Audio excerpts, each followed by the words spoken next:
One of the hottest topics in all of MMA right now is Tom Aspinall, and for very good reason. Here we have an athlete walking around at 120 kilograms or 265 pounds, and he moves like a welterweight. Michael Bisping even went so far as comparing him to Muhammad Ali when speaking of his athleticism. So you might be thinking, how is this possible? How can a man of 120 kg or 265 pounds move so fast and so explosively and so bouncy?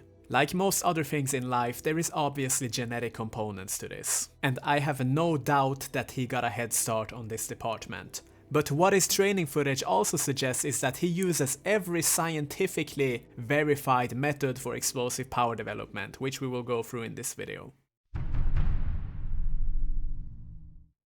So if you were to take a muscle biopsy of Tom Aspinall, you would probably notice a very high proportion of fast twitch muscle fibers. Those are the muscle fibers that are the fastest, the most powerful, but they also tire out quickly.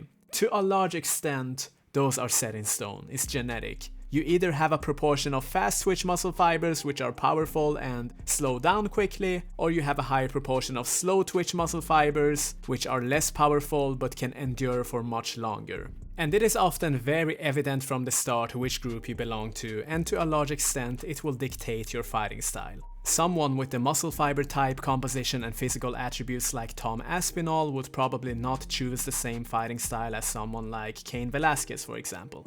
And then we have the tendon stiffness and the proportion of those tendons. To a large extent, this is genetic, it can get trained to some extent, but basically tendon stiffness means that the stiffer tendons you have, the more elastic energy they can store. And the more elastic energy you can store, the more bouncy you will be, the more twitchy you will be, the more explosive you will be.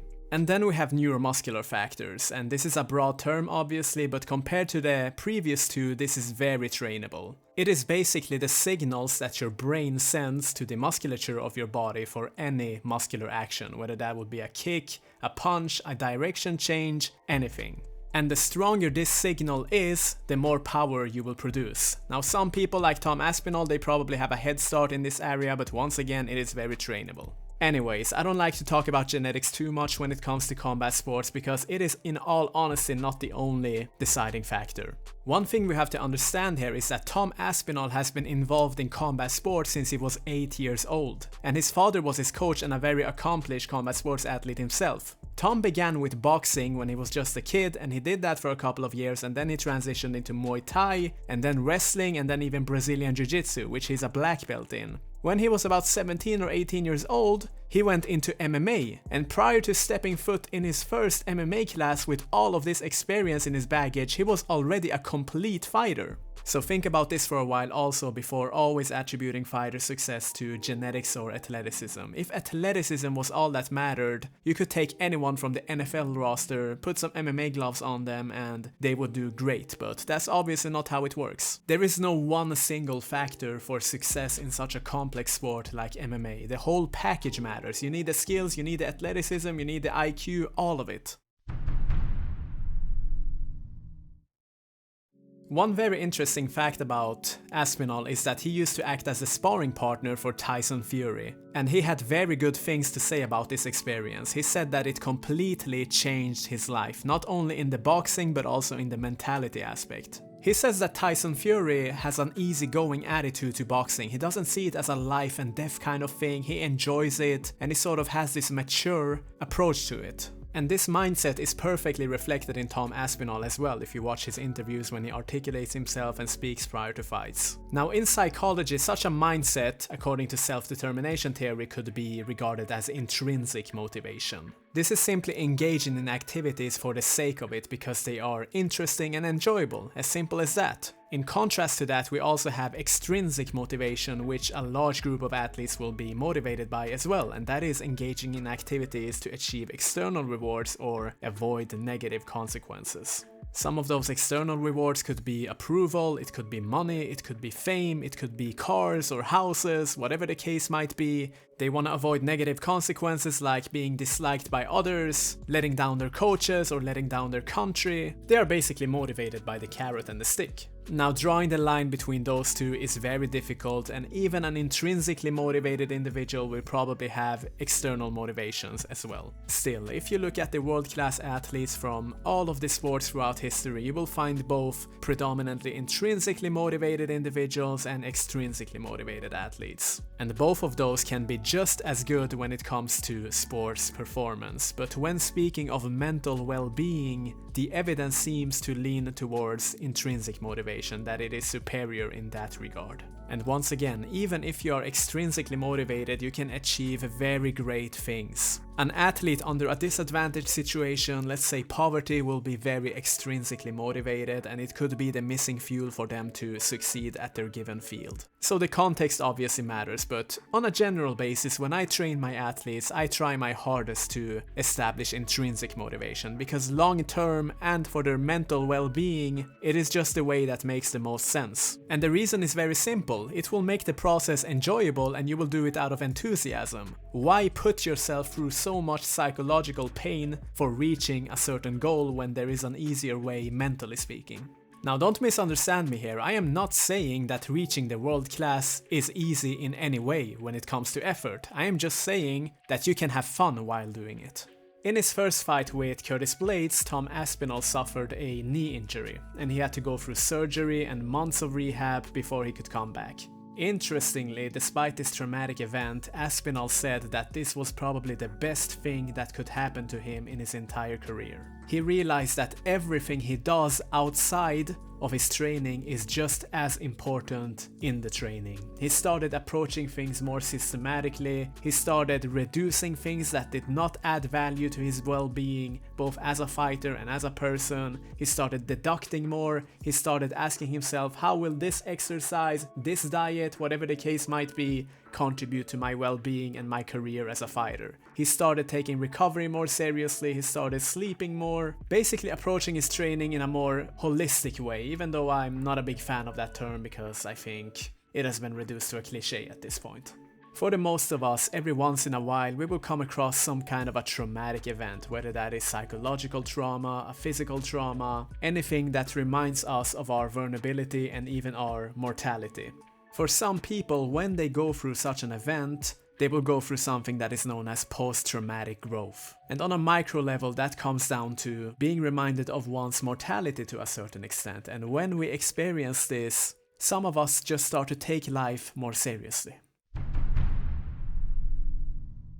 Tom Aspinall's strength and conditioning coach is Jamie Acton, and he's an ex-rugby player. Let me tell you something about rugby players. It would not be an exaggeration to say that they are amongst the most athletic and well-rounded athletes on the planet. If you look at the strength training session of every rugby player of every national team around the world, you will see that they do heavy squats, heavy bench presses, heavy power cleans. They just know what strength and power is all about, and I assume that Jamie Acton has extensive experience in this as well. Now, coincidentally, with our previous point, Jamie Acton is very outspoken about the importance of mental health as well. When it comes to strength and conditioning though, this is his training theory. Lift heavy and move fast. And all I can say is I absolutely agree. Thank you, Jamie. Other than that, he also trained with Eddie Hall, who is one of the strongest men in history, the first man to pull 500 kilograms from the ground, aka the deadlift. Now, I don't know if this was a one-time thing or if it's a consistent thing, but one thing I know is that all of those world-class performers, like Tom Aspinall, like John Jones, GSP, Demetrius Johnson, they just have this habit of reaching out for help in experts in every arena, whether that comes to the jiu-jitsu, the boxing, the powerlifting, the strength and conditioning, whatever the case might be. They are just so open to learning and they seek out the best in every field. In an interview, when asked about his strength and conditioning routine, he says that he's not doing the typical bodybuilding time under tension stuff. He trains for athleticism exclusively. And that means fast repetitions as fast as he can to develop explosive power. So whether you are doing a bench press, a deadlift, a squat, whether we're talking about light weights, medium weights, heavy weights, every time you do this lift with powerful intents, with the intention of locking out the concentric portion in the fastest time possible, this is what happens.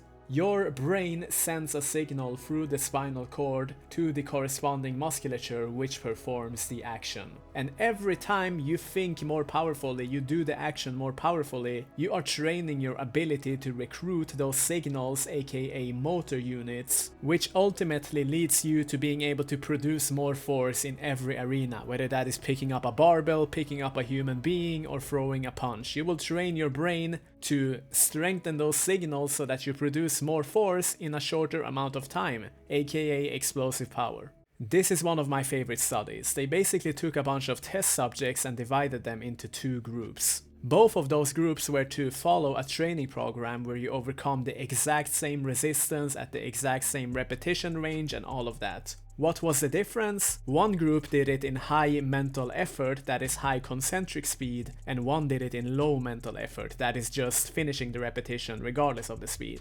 They found out that the high mental effort group gained much more strength compared to the low mental effort group, despite lifting the same weight at the same repetitions. The only difference was the intention behind those reps. And he does the same thing with his conditioning as well. Here he's performing power shots on the heavy bag, 14 rounds of 1 minute with 1 minute rest as well. Punch as hard as you can on every shot. Punch through the bag, recruit as many motor units as you can, activate those fast twitch muscle fibers, and you work on your anaerobic conditioning this way, something that is often labeled as power endurance. Now, power shots on the heavy bag is an excellent format to use. In fact, it is so simple and so effective that people often disregard it. This is a sort of complexity bias. Because something doesn't look complex, it doesn't look shiny and gadgety, people just disregard it. They don't think it's effective. But that's lucky for you, because while other people are chasing all of those gadgets and complex training methodologies, you can stick to the simple, historically proven common sense stuff and you will get a long way. In an interview, Tom Aspinall was asked whether all of those strength gains and power gains in the weight room had any carryover to his MMA performance, and he was confident in saying yes, that it had tremendous carryovers.